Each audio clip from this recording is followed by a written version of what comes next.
the holding pattern. Jason, you're up front. Yep. You're my baby. Yep. I gotta do it this way. I can't do it that way. I gotta do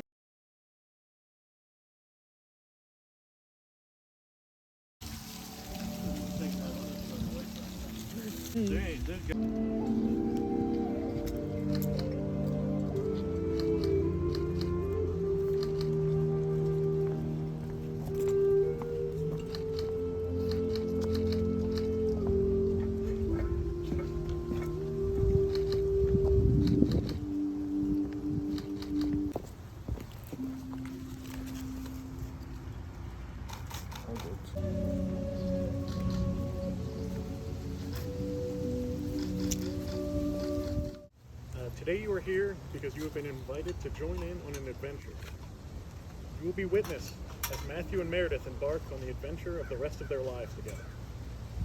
As Bilbo Baggins once said to Frodo, it's a dangerous business going out your door. You step onto the road, and if you don't keep your feet, there's no knowing where you might be swept off to. The breadth of Matt and Meredith's coupling has spanned the trials of university, the tribulations of a pandemic, and many a night separated due to occupation.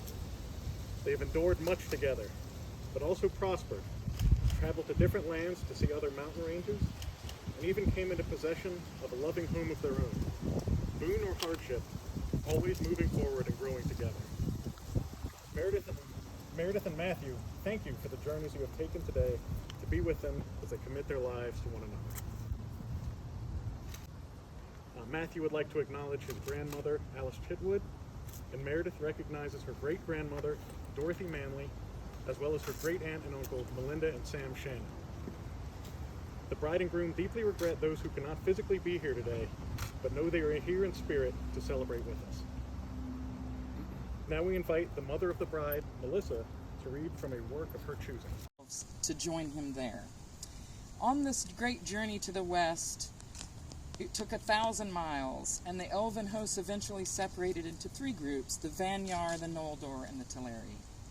The Teleri were the largest folk, and they were divided eventually into 2 hosts, one led by Elwi, and the other his brother Olwi.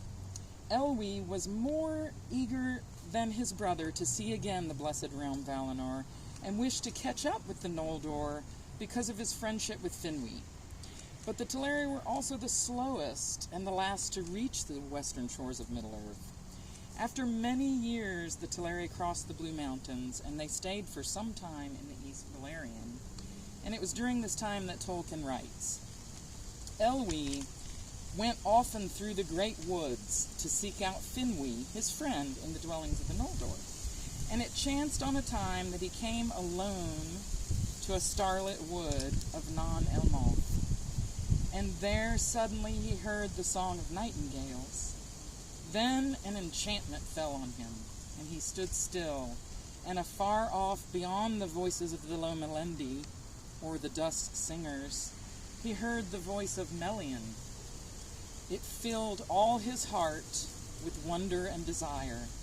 He forgot then utterly all of his people, all of the purposes of his mind, and followed the birds under the shadow of the trees, and he passed deep into the wood and was lost. But at last he came to a glade open to the starlight, and there Melian stood, and out of the darkness he looked at her, and the light from the blessed realm was in her face.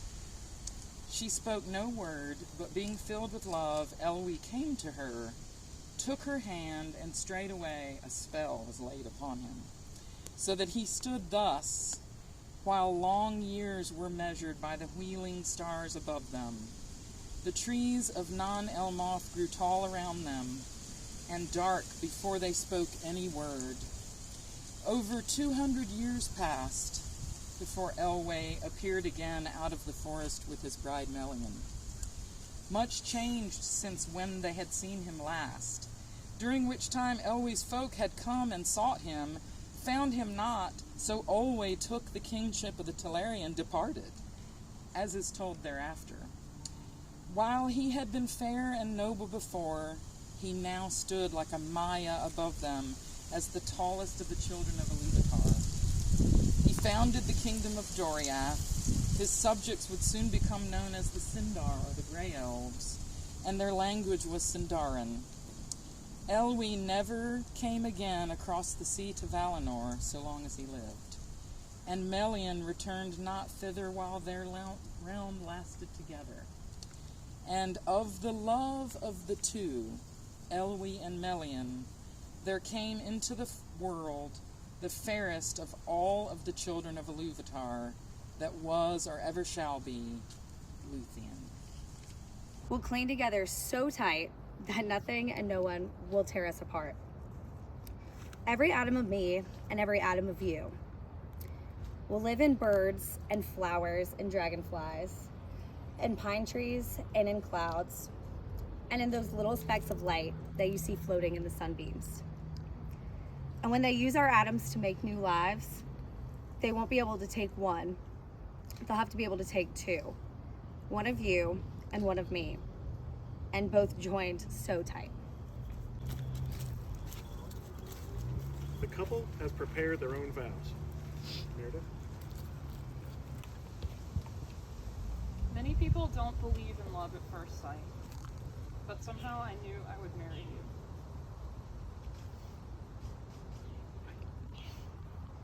From the first moment we met, I felt our personalities were made for one another.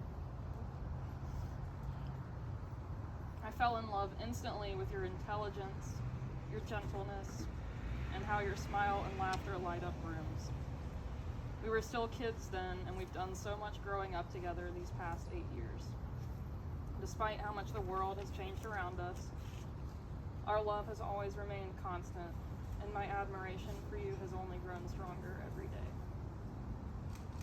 I promise to always be your best friend and video game buddy, to always at least feign interest when you tell me about your RuneScape achievements,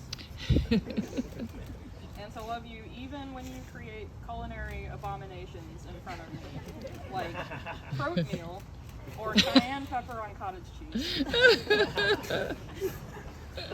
I promise to always be your confidant and to help you shoulder any and all of life's burdens. I promise to strive every day to be a better partner than I was the day before. I promise to protect and cherish you every day in this life and that. To Meredith, for whom I have no title to adequately describe all the roles that she plays in my life, but chiefly among them she is my love. I stand here to make promises to establish the foundation of our union hereafter, but truthfully I am so filled with the love you freely give that these promises should scarcely scratch the surface of demonstrating my devotion to you. But I will try. Firstly, I promise to love you fully. I promise to stroke your hair at the end of a long day. I promise to rekindle your heart when the world has chilled it. I promise you the respite of my shoulder, the mirth of my chest, and laughter to fill the room when there is none. I promise to reach the cups in the tall cabinet that you cannot.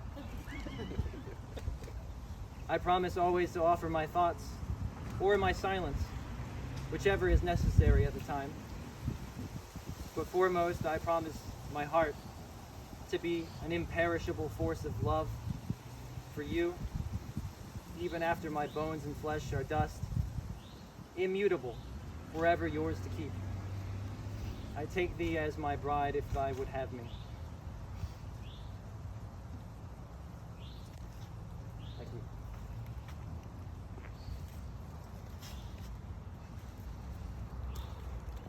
Time to exchange rings. Wedding rings are symbols of the journey taken together, the completion of one story and the start of another. Bring forth the rings.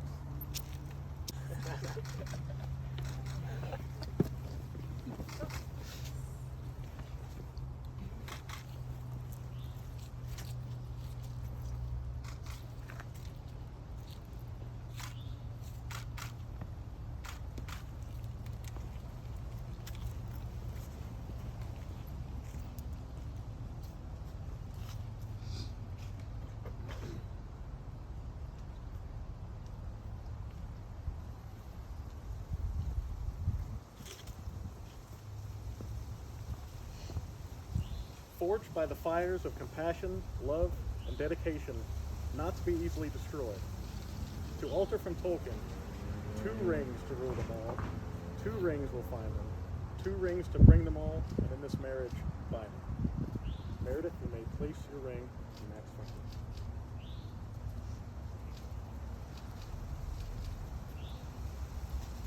This ring, I do thee wed.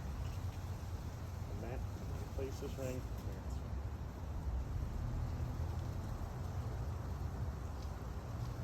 With this ring I do thee wed. Hand fasting is an ancient ritual of unity in which the hands of a betrothed couple are fastened together with a symbolic cord or fabric. Hand fasting was practiced across Northern Europe until about the 17th century and has since been revived as a modern pagan tradition.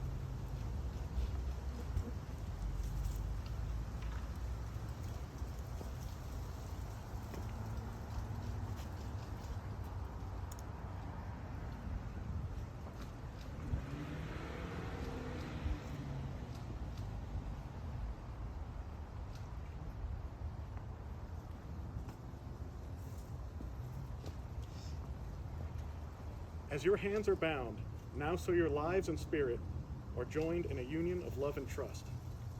Above you are the stars that shone upon the first children of Iluvatar, before the dawning of the sun and moon. Below you is the earth from which all things and all creatures originate.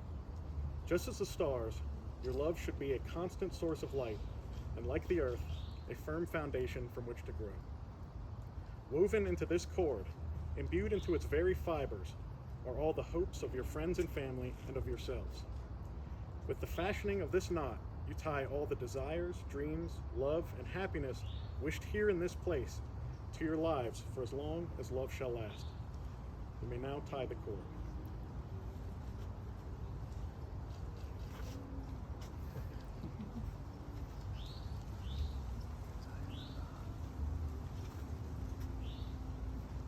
Today, you have joined with Meredith and Matthew as they have embarked on the next chapter of their lives. It is with great joy that I pronounce you married. You may now kiss.